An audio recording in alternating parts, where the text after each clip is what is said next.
ओम नमः शिवाय। सभी साधकों को योगी राकेश का प्रणाम। सभी योग समन्वय को प्राप्त हो, यही मेरी आशा है। और इसी आशा के साथ मैं आप सभी का अपने YouTube चैनल राकेश योगी पर आपका स्वागत करता हूं। आइए शुरू करते हैं योगिक सूक्ष्म व्यायाम। पहले तो हम इसके व्यवहारिक पक्ष के बारे में बात करेंगे कि इसका हमारे व्यवहारिक जीवन पे क्या फर्क पड़ता है, सूक्ष्म व्यायाम क्यों करने चाहिए। धारणाएं होती हैं, कुछ जरूरतें होती हैं जो हमें जुटानी पड़ती हैं। हमारे पास अगर मैट अवेलेबल है तो हम मैट का प्रयोग कर सकते हैं। अगर मैट नहीं है तो हम एक साधारण सी चादर लेके उसको 3 से 4 बार फोल्ड करके उसे बिछा के उसके ऊपर बैठते हैं। कोई सा भी ध्यानात्मक आसन आप ले सकते हैं। आप पद्मासन लगा सकते हैं तो पद्मासन लगाइए, सुखासन लगा सकते हैं आप सुखासन में बैठिए, आप अर्ध पद्मासन लगा सकते हैं आप अर्ध पद्मासन में बैठिए। मैं अभी आपके सामने अर्ध पद्मासन में बैठा हूं।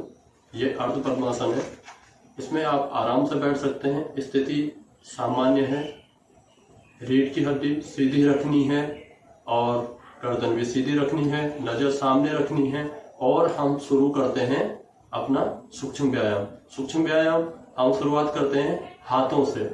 हमारे हाथ हम आगे करते हैं। हम अपने हाथों को सबसे पहले उंगलियों को मोड़ना चालू करते हैं, यूं यूं, जैसे अंगूठे भी यूं करके हम थोड़ी देर यूं करते हैं। 4 से 5 बार इसे दोहराते हैं तो हमें एहसास होता है कि हमारी उंगलियों में रक्त संचार बढ़ने लगा है और स्फूर्ति आने लगी है। ऐसे ही फिर हम अपने हाथों को फिर से नीचे लेते हैं, सांसों को सामान्य रखते हैं और फिर उसके बाद हम दोबारा से हाथ उठाते हैं और अपने हथेलियों को मणिबंध, जिसको बोलते हैं मणिबंध चक्रासन, हम इनको ऊपर से नीचे करते हैं। इसमें श्वासों का ध्यान रखना है।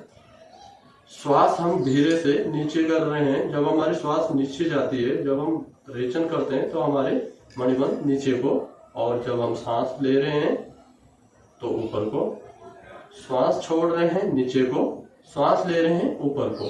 इसी तरह हम 4 से 5 बार करते हैं और फिर हम हाथों को दोबारा से नीचे लाते हैं। अपने कंधों को ढीला छोड़ते हैं और आंखें बंद करते हैं और उस जगह को एनालाइज, अनुभव करते हैं वहां पर कि हमारे नस नाड़ियां शांत हो रही है, उसमें रक्त संचार बढ़ रहा है। फिर हम अपनी आंखें खोलते हैं और फिर हम गिरवाचालन पे चलते हैं। हम गिरवाचालन में 3 से 4 स्टेप करते हैं, अलग अलग होते हैं। पहले हम आगे पीछे अपनी गर्दन को करते हैं ताकि गर्दन में रक्त संचार बढ़े, नस नाड़ियों में संचार बढ़े। इसके लिए हम सांस छोड़ते हुए गर्दन को आगे झुकाते हैं।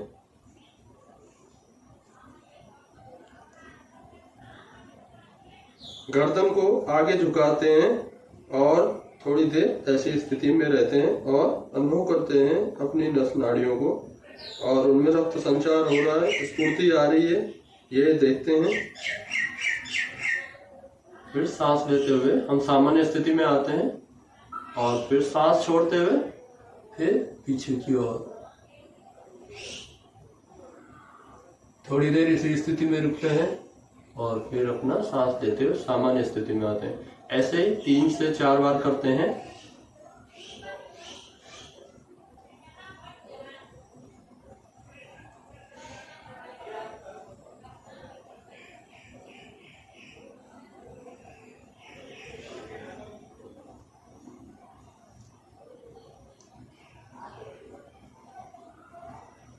इसमें अपने कंधों को ढीला रखना है।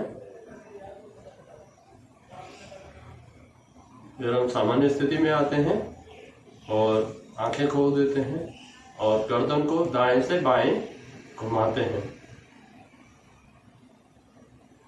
बाईं तरफ ले जाते समय सांस छोड़ते हुए बाईं तरफ जाएंगे और कोशिश करेंगे कि हमारे कंधों के सापेक्ष हमारी गर्दन आ जाए, हमारा सिर, और उसी दिशा में सामने देखेंगे।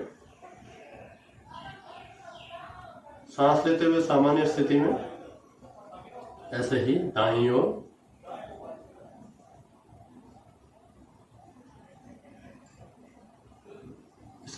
भी 3 से 4 बार दोहराएंगे।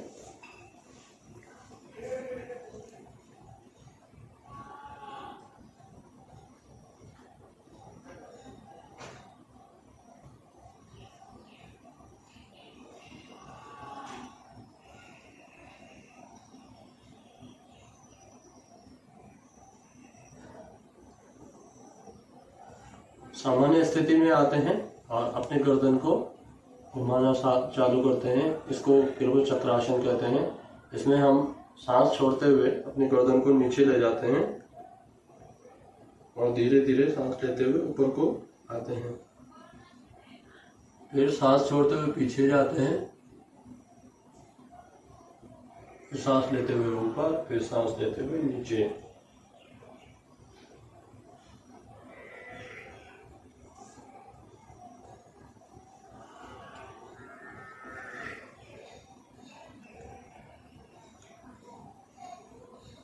फिर सामान्य स्थिति में आते हैं। फिर हम ऐसे ही दूसरी तरफ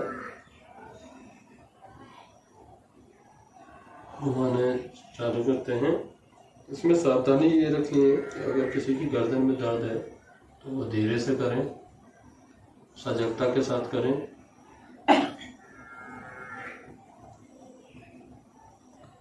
ताकि आपकी मांसपेशियों में खिंचाव के कारण आपको दर्द न हो। इसमें आपको आंखें खुली रखनी है।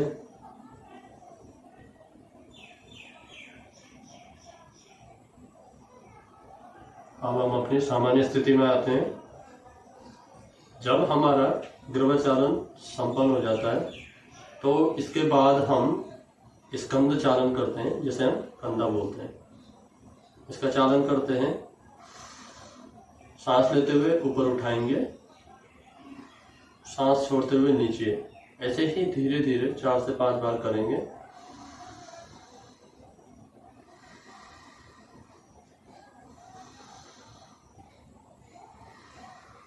तो आप महसूस करेंगे कि जो हमारे कंधों में अकड़न थी वो जा रही है। कमर सीधी रखेंगे, सांसों पे ध्यान देंगे।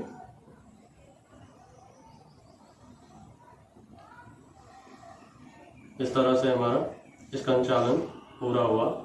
और फिर हम सामान्य स्थिति में आते हैं। हाथों को सामने रख के यूं बैठ जाते हैं और हम 10 सेकंड के लिए आंखें बंद करके और उन जगहों को एनालाइज करेंगे जो जगह हमने अभी तक सूक्ष्म व्यायाम किया है। हमारी नस नाड़ियों में रक्त प्रवाह हो रहा है। उन नाड़ियों को हम एनालाइज करेंगे। उन नाड़ियों को देखेंगे कि उनमें रक्त प्रवाह हो रहा है। हम ऐसा देखेंगे।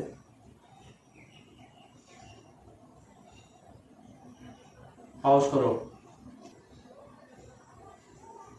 10 सेकंड के लिए हम ध्यानात्मक आसन में बैठ के ध्यानात्मक पोजीशन बनाते हैं। एक हाथ के ऊपर दूसरा हाथ रखेंगे और अंगूठों को यूं मिलाएंगे और इसके बाद बैठ जाएंगे। कमर सीधी रखेंगे, गर्दन सीधी और आंखें बंद करते हैं और हम अपने शरीर में खो जाएंगे। हम अपने शरीर को देखते हैं। हमारी सांसें कैसी है, कैसे चल रही है। हमारे स्कंद ढीले हैं, हमारे कंधे ढीले हैं, हमारा शरीर ढीला हो रहा है।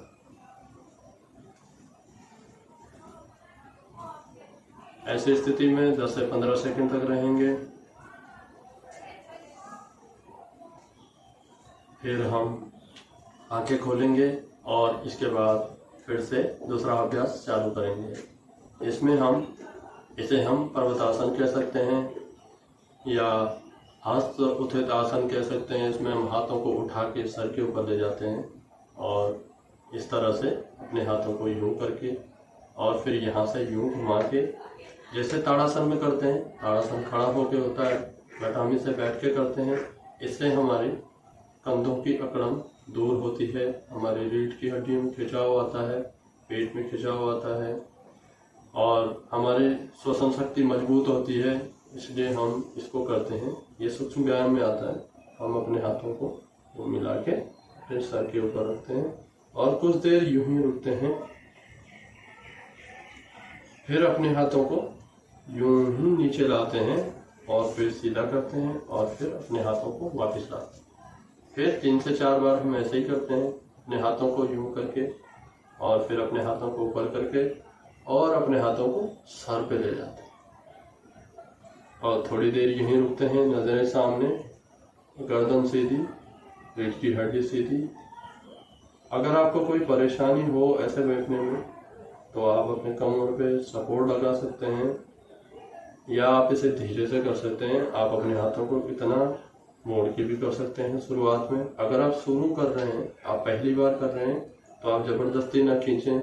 इस खिंचाव से आपके कंधों में दर्द हो सकता है, इसलिए आप थोड़ा सा इसे नीचे रख के कर सकते हैं और सिर्फ 2 से 3 बार कर सकते हैं और वापस अपनी स्थिति में आके विश्राम करेंगे।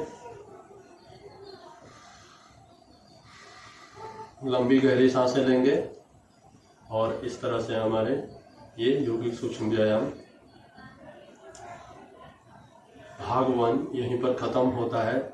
हम जब योग की शुरुआत करते हैं, जब हम योग में जा रहे हैं, तो उसके लिए हमें धैर्य से जाना पड़ता है। हम एक ही दिन में सब कुछ नहीं कर सकते हैं। आसन बहुत हैं, व्यायाम बहुत हैं, प्राणायाम बहुत हैं, बहुत तरह के आसन हैं। बट जो लोग बड़े बड़े आसन नहीं कर पाते हैं, नहीं उनमें जा सकते हैं, तो उनके लिए यौगिक सूक्ष्म व्यायाम बेहतर है। मैंने इस चीज़ को आजमाया है, मैं भी खुद करता हूँ, मैं रोज़ करता हूँ और मैं चाहता हूँ, मेरी ये आशा है आप लोगों से कि आप भी करेंगे और स्वस्थ रहेंगे और इस कोरोना पैंडेमिक में अपने आप को स्वस्थ रखेंगे, अपने आसपास के सभी लोगों को स्वस्थ रखेंगे। यही मैं आप लोगों से आशा करता हूँ और आने वाले विश्व योग दिवस की आप सभी लोगों को शुभकामनाएं और आप बढ़ चढ़ के हिस्सा लेंगे और भारत को विश्व जगत गुरु बनाने के लिए अपना योगदान प्रदान करेंगे। नमस्कार।